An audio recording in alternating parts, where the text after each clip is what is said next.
Oh, thank you very much. I realized I was going to do a tech demo, but that's great, so that's fine. What we're going to talk about is this. We're going to talk about the importance of educational materials and their movement from this stuff, being made out of this stuff, to being made out of this stuff, right? And that's a pretty big transformation, and we call it the movement from trees to bits, right? You're moving from mashed up organic material to something that's really digital. And what I hope to convince you is, one, that this is very natural, therefore this is going to be inevitable. It's going to be inevitable in schools, it's going to be inevitable in our culture. And the other thing is that it's more than a shift of medium for students, it's a whole shift in thinking.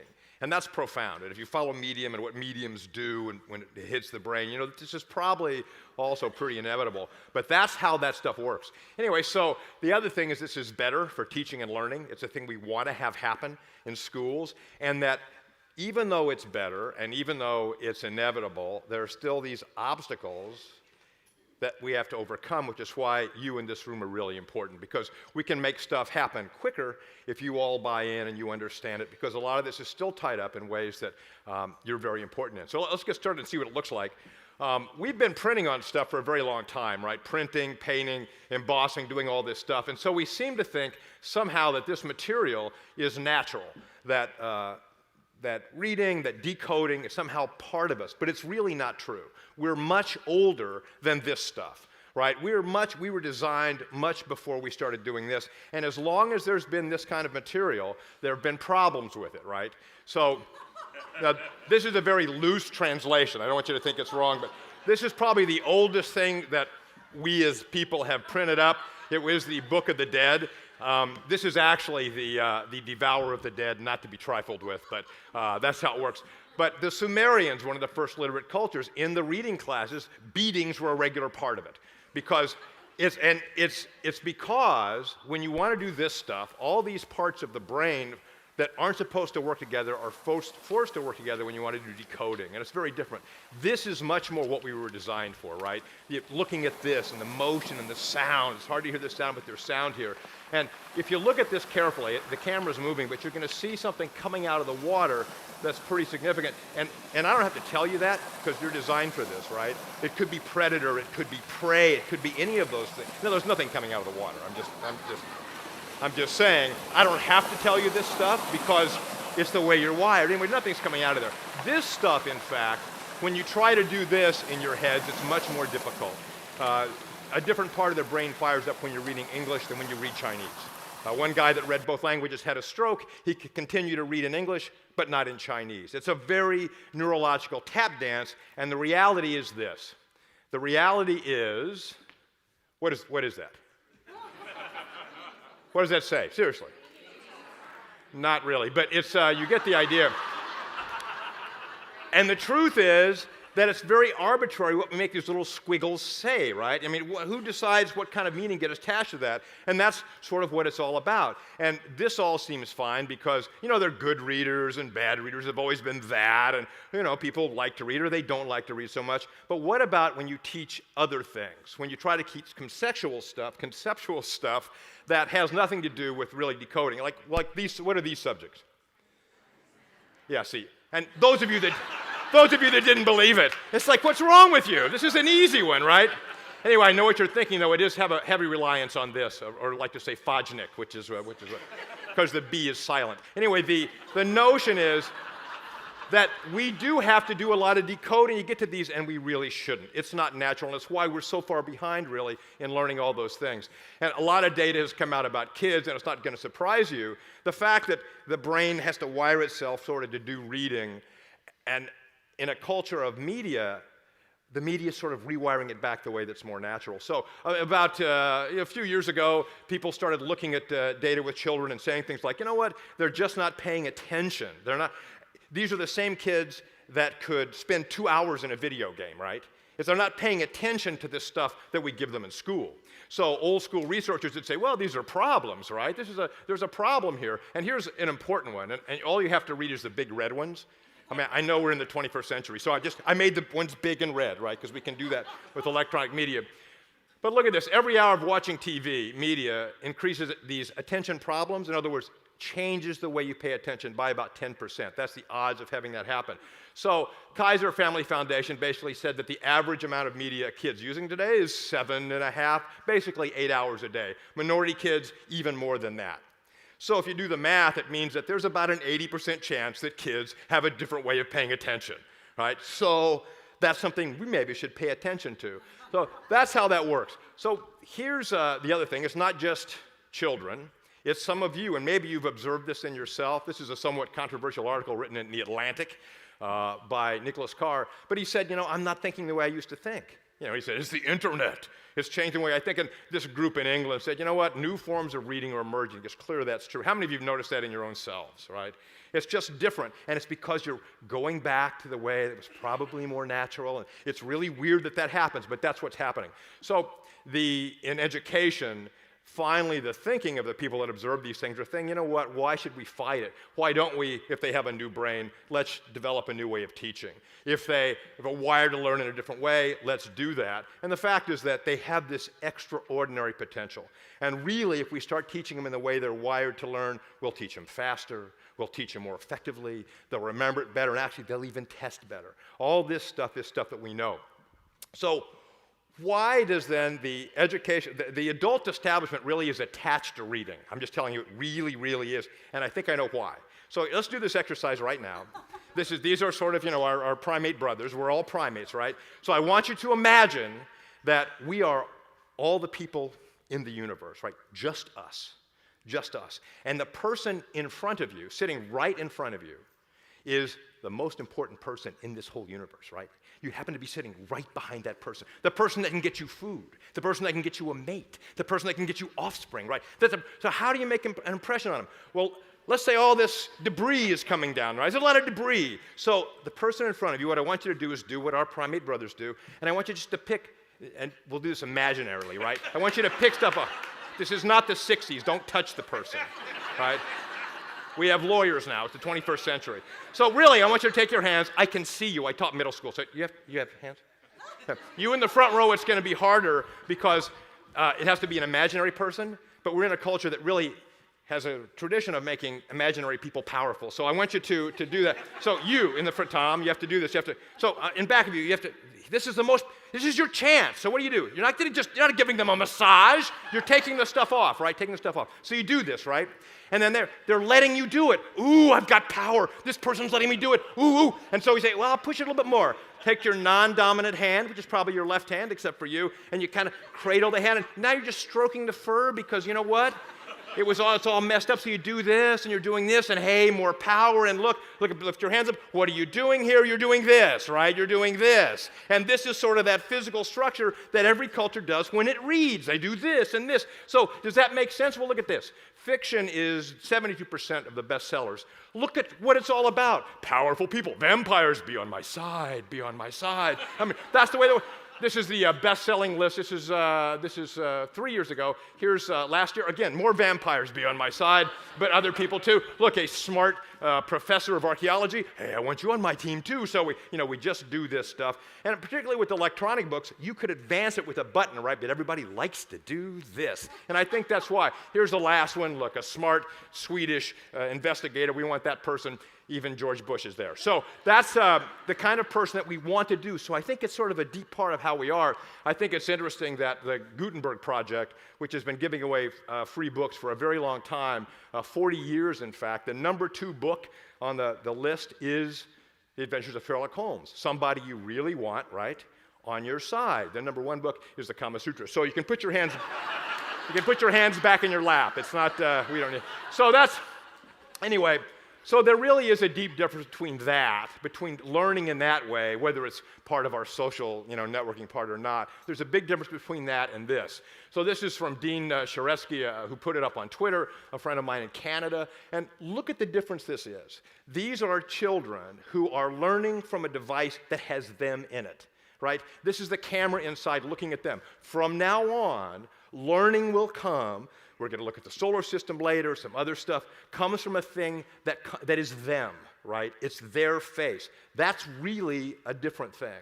And as they get involved in this, it means that learning is coming from somewhere else. You're not going to have a Sumerian there caning you, because you don't want to look at yourself. Everyone wants to look at themselves, and that's the way that works. This is a class in Napa. They have a one-to-one experiment in iPads, and these are kids, second language learners, all of them, and they wanted to give them iPads to see if that could help jumpstart narrow the difference between their reading and the other kids. So they did that, and I'm Skyping in, right? So I'm taking pictures as I'm Skyping in, and it's a regular it's a preschool, regular preschool class. They've got the buckets. Kids put the buckets on their head. I mean, that's how. So, and then they bring out that part of the day when they're bringing up their iPad, and it's hard to hear. So here's what she says. Are you logging in? Do you remember what to do? She's saying this to 4-year-olds, right? It's the same stuff you had to do when you got to log in at this day. I was at the NEA last week with some very smart adults. We had exactly the same conversation with their iPads. So that's the way that can happen. And did it work? Yes. In 4 weeks, in a one-to-one experience with these second language learning 4-year-olds, their reading comprehension went from 58.5% to 76.4%. And that's, again, a big hop because it's this profound difference in the way they're getting their information. So if you have a kid, how many of you have observed this, by the way, with children or grandchildren? They seem to have the ability to do all this magical stuff. You have no clue what it is. I mean, that's the way it works. So this is May, and May is 3 years old, and she's taking a car trip with her mother. 2 hours, trouble, right? Trouble. So the problem seemed to be solved because she loved this certain character, and they just got the new DVD, right? So they're watching the DVD. 25 minutes into the drive, she says, "The words you hate to hear. Are we there yet?" It's like, you just got a DVD you've never seen with those people you love.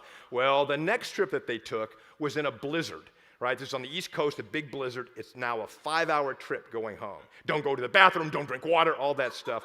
So she gave the kid, 3 years old, her iPad. Not a peep for 5 hours. So she turns around thinking, is this asphyxiation? What's happening in the back, right? She says, what are you doing? I'm looking at pictures, me, people like me. Me, people like me, all that kind of stuff, playing some games, doing all that kind of stuff, but not a peep. And again, it's a very different thing when you start to get your information in that way. So these are the kids that deserve books like this. These are things that are out there now, the stuff I'm going to show you. So you want something that's non-linear. You want something that you can kind of zip in and out of and see what it looks like. Or if you get to the section on the moon, in 1968, isn't it nice if it astronauts on Apollo 8 saw something that no other human had seen before. They saw the far side of the moon for the first time. And the answer is yes, it's a very good thing. I'm going to stop the video. The far side of the moon. Reading, when you hear it orally, it goes in the brain an entirely different way. Socrates hated reading. He said if they learn to read, they're not going to know how to think anymore, right? The ancient Indians didn't like the reading part. It's not something that we've always had, and if you think about it, maybe there's some truth to that. So here's an interactive glossary, and yes, you can look at it in words, you can read it in English or in Spanish, but you can also look at an animation. So this is what amplitude is. You know what amplitude is? Right, this is what it is. Now you know. It's a difference, it's the height of a wave. And it's not just the waves that are in water. Guess what else is a wave, and that is light. So all of this comes rather than looking up the traditional glossary term of what it is. And this is why when districts, states, small schools make adoptions of material like this, they get this big hop in scores. And this is part of the reason why. So videos, here's another thing, like here's an earthquake project, right? Here's the power, the magnitude on a scale that they measure earthquakes. So 7 to 9, it's like if it's donuts, 2 more donuts, 7 donuts versus 9, but it's not, is it? The scale's different. What is that kind of scale? Yeah, it's logarithmic. Somebody always knows. I got to say, many more people in this room knew than usually know when you talk about this. So, yes, logarithm. And somebody's going, what's that again? Anyway, it's logarithmic, and it means that maybe we have a chart that shows it, but why not do something like this, where you can actually have a design where you can look around and say, this is the power of these earthquakes, right? This is what it really looks like. And isn't that clearer to see it that way? Can I get at least one? Oh, yeah. Okay. Thank you. So, oh, that's good. We have to do that again. Anyway, so this is something, again, that's out there now. And if I say to a child, okay, what I'd like you to do is now add the Alaskan quake to this. I want you to design, this was Google SketchUp, it's free, kids teach it to themselves. You design it, say you build a new one, so you show me what the Alaskan earthquake would have looked like on this scale. And it's a whole different kind of thing, and as somebody that taught math, I will tell you, it's so much more fun to do it in this way. I mean, it makes these terms make sense. Okay, so that's one thing. Here's another thing that's kind of cool. Did you ever have encyclopedias as a kid? Remember the pages where you turned and they were like the transparencies? Those are the coolest part, right? Once when I was very young, I sold those door to door, and that's the part you always showed, right? That's the part. So here, now that we're in a digital world, when we start to look at stuff, we can do this. So you can you go in, right? And you can take apart, you move it around a little bit, you just kind of turn it. If you tap on a single structure, you get, these are the pulmonary articles, you tap outside, and you're gonna go and get it back. And the other part is, look, you can actually zoom inside the heart. Is this not cool? So you can zoom in, look around, look, there's a valve, what's on the other side of that valve, and that really is a pretty interesting way to learn about this. And that's, anyway, that's something else that can really work. And if you think about, you know, how you pinch in to make it bigger and smaller, and you wonder, how did they get that gesture? I think really the answer is this. I think it's the same. We go back to the fundamentals, right? So bigger, smaller. Didn't you think that was just Steve Jobs thought of that? Anyway, so pretty cool stuff. So if this stuff is this neat, what are the obstacles really? How come, don't you think this is a clear way to go, right? So I'll tell you another secret. Books in this way, tech books, are cheaper than the traditional textbooks. Cheaper, what, in this age? Oh, this should all be on fire. But it's not, and here's some of the obstacles. Part of it is structural, part of it's human nature. And here's part of human nature. If you walk around and you've got a digital tech book for sale, you've got this, right? People say, okay, where's the stuff? It's what I like to call palette envy, right? It's like, well, look, the guy from the publisher gives us all this stuff, and you give us like nothing. What do you got? It's like, well, I have this. It's like, so where's the stuff? You know, you have the wireframe, there's all the student stuff on it and all the teacher stuff on it, and it's like, oh, this is traditional. And that's what a gatekeeper has always done. They've looked at the stuff and said, this is right, this is wrong. So who are these gatekeepers? Are there people really standing between students and effective materials? Well, this is the adoption stage. This is a map of the adoption stage. And you can see that all these in blue have a gatekeeper that comes in and goes, hey, how are you, and what's this stuff? And there are all these strange laws that can affect the way that this works. In some states, if you present digital material to stuff, and then people will say, hey, you can't change it after after the adoption's made. In other words, you can't update it, even though you can update it on the internet. That's the law. Anyways, weird like that. So Indiana started the ball. They changed the rules. They changed the laws in these states. We're sort of rolling in a good way. But let me tell you, there's still systematic structures. 6- and 7-year adoption cycles. That'll kill you, right, if you have organic stuff. And even in a great place like this, even in a great place like TED, there are structural things that you need to see. So this is just for the people in this room. So this is going to be edited out. I don't know if you know that they actually edit these things. That's why they're so good. They take out, the other parts, so they edit. So this is what I want you to know. One, there's structural parts of doing a presentation here. One, it has to be a certain time length, right? And they're very tough about that. They originally said 10 minutes. And I said, what? And they said, go to this little how to do a TED Talk, and it explains it. It was 14 minutes long. So they gave me 14 minutes. And the other thing is like, we have to submit the slides a week in advance. So what does that mean? It means that when I turned it in, this was a good guess, right? Not a good guess now. More obviously, maybe this one. But that's how that stuff works. So anyway, that ends the edit. So here's where my handouts are. But this is the create section. So you want to create something really fast? All right, so this is going to be fast. So here we go. We're going to turn this on. 1 second. Say, look, here's Jupiter, right? Are you bringing this up? Yeah, here we go. So here's Jupiter. This is a typical kind of tech book, right? Look, isn't that cool? Here's the other part. I can actually attach a $3 microscope that I got from Amazon to my book, and then suddenly I can look in the camera, zoom in, and look at this stuff on this $5 bill. Here we go. So there's a $5. Did you know that on the back of a $5 bill, the states are written up above that? Anyway. So all this is cool. Not as cool as what we're going to do now. With John's permission, we're actually going to build a tech book from the material you have. Isn't that cool, though? Isn't that stuff cool? $3. Anyway, that's how it works. So now we're going to do this. You should have gotten an email that said we want to help you build a book right here. So we're going to do this, and we're going to build this is going to be like a cooking show. If we had more time, we'd do this for 100% real, but this is what we've got. So here's the thing. We wanted to make a book, and I wanted to show you how immediate this material can be, so I asked you to send me a video via the internet, right? Make a video on your phone. You got that email, right? So here are the people that did it. So here's our tech book, the TED Tech book. And ahead of time, that's from the TED site. We grabbed that in video.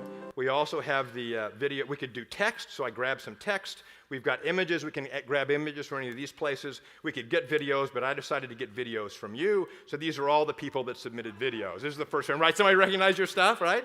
So children did more than adults, of course. One on meditation, one on investigative reporting, and some other stuff. Very cool. So the one I picked was the one that'll match with this, and I think you'll see why in a second. So here's some material I've already gathered, all right stream of stuff. Here's some text, and let's clear out the way here for the video that I'm going to bring in. So now I've got the pictures. I'm squeezing this around, and I'm doing this in the magical software PowerPoint. So let's go in and let's grab a movie from the file, and here it is. This is the video that was sent in by somebody. I see them sitting in the front row. And here it is. It's on spiders. So we've just built, the last thing we'll do is look at this book, but now we've built a book, and the book has not only the text on it and a lot about species and all that other good stuff, predation, but we've also got this, which is the video about spiders sent in by one of you guys. Spiders are not the dangerous and harmful creatures that most people think they are. They are mostly harmless and helpful. They eat tons of the bugs that we most despise and want to get rid of. Flies, mosquitoes, and gnats. Spiders are generally harmless, beautiful, and helpful. There we go. So I got you. We built that. A community can build a book. Thank you very much for your time. Digital print the book. Thanks, John. Thank you very much.